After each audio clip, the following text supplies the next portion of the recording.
My first official episode, and I already need a content warning. Hello, fellow Fright fans, and welcome to the Spook Factor.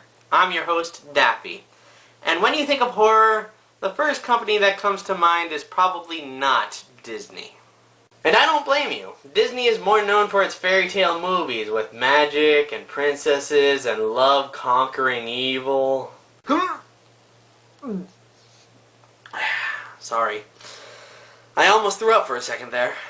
Even so, the Great Mouse Company has never really shied away from horror as a genre. For example, they've got some of the greatest kids movie villains ever. The Haunted Mansion is one of the most popular rides on the planet. And not to mention a smattering of horror-related shorts. Which brings me to what I'm reviewing today. Disney's horror short, The Runaway Brain. Runaway Brain is one of Disney's most controversial shorts, getting critically panned because of, well, a few things that I'll get to in a bit. Originally, the short was featured at screenings of that 90s crap fest, an all-around terrible movie, A Kid in King Arthur's Court, in 1995. For some reason, it was also featured with a Goofy movie in 1996. As if people would forget the cartoon after only a year. It was even slotted to air in front of the live-action 101 Dalmatians movie before Disney changed their minds. I don't understand why Disney would want to release the same cartoon 3 different times. These movies aren't even remotely spooky in any way, so what was the point? But I digress. One of the main reasons this cartoon is controversial is because of its different portrayal of our beloved rodent.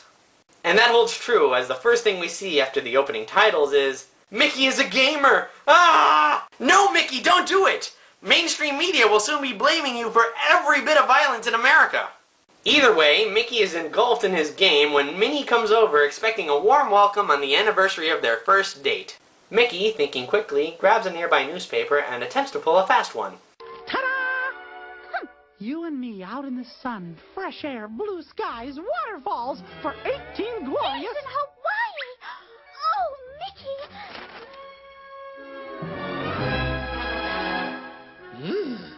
Unfortunately, the trip seems to be a bit out of Mickey's price range. Oh no, if only you were the symbol of one of the most profitable corporations in America, with your own theme parks, cruise lines, and TV channels.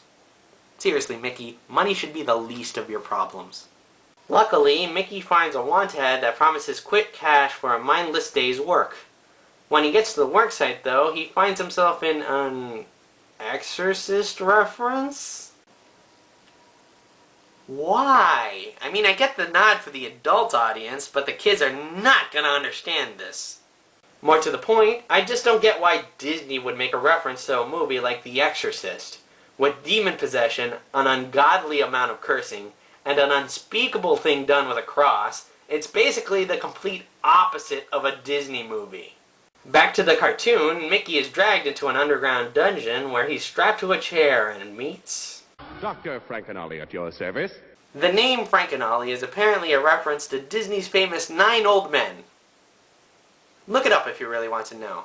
But besides that, you might recognize his voice from... And...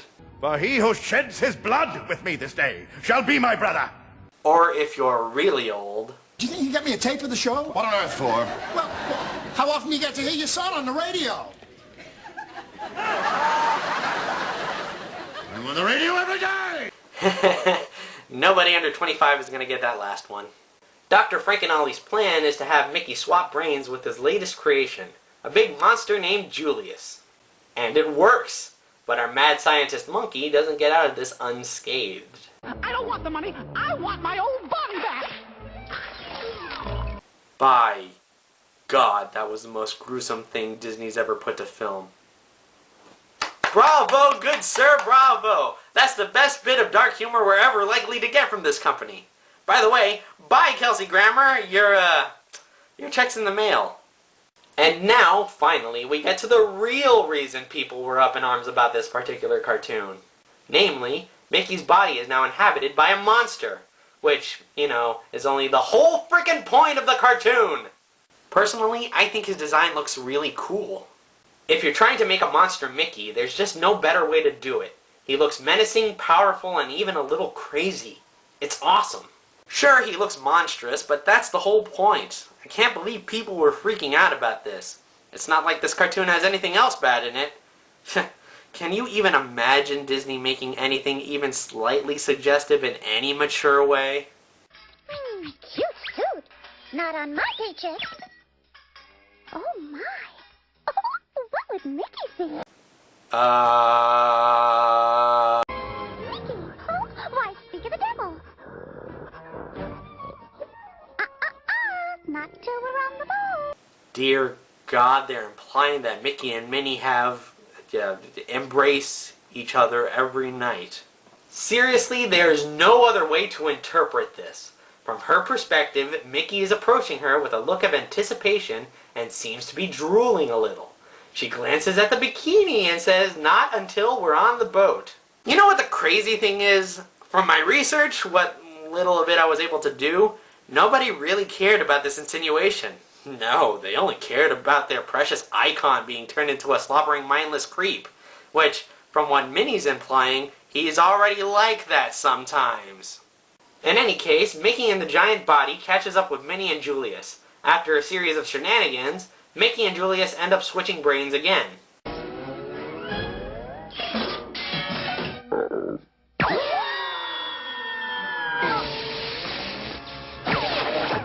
Because that's how science works, right? Electricity can just do whatever the heck it wants.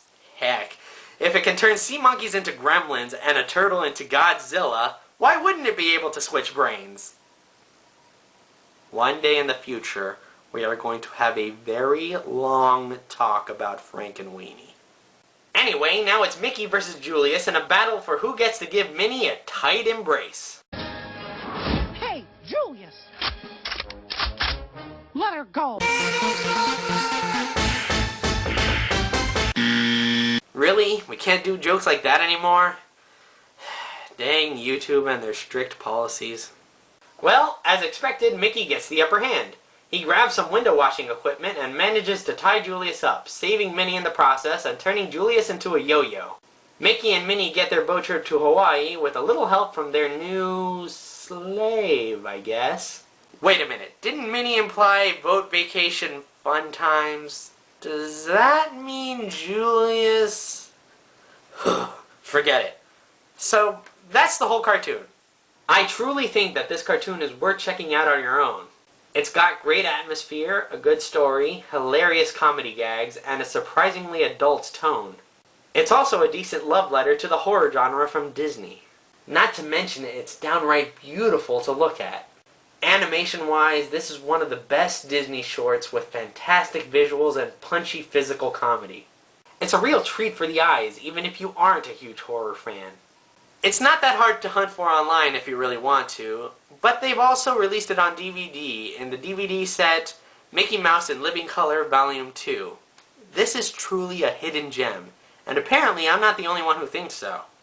It looks like someone who was working on Kingdom Hearts Dream Drop Distance was also a fan of the short because they made Julius a secret boss for one of the levels. I only really bring it up because I know if I didn't, someone would try to bring it to my attention. Anyway, that's all I've got time for today. I hope you've enjoyed my look at one of Disney's most terrifying tales. I also hope that none of you are too psychologically scarred from seeing your precious rodent as a psychopath. Until next time, I'll see you around the campfire.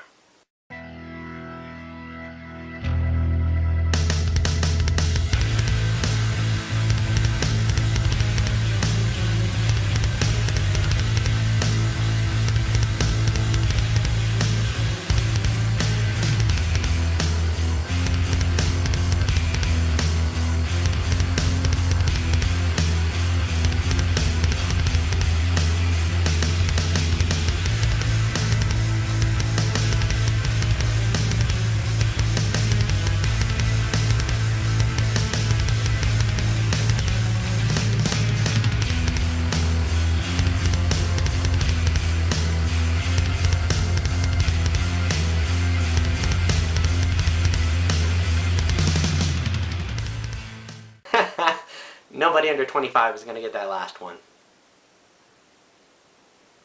I'm under 25.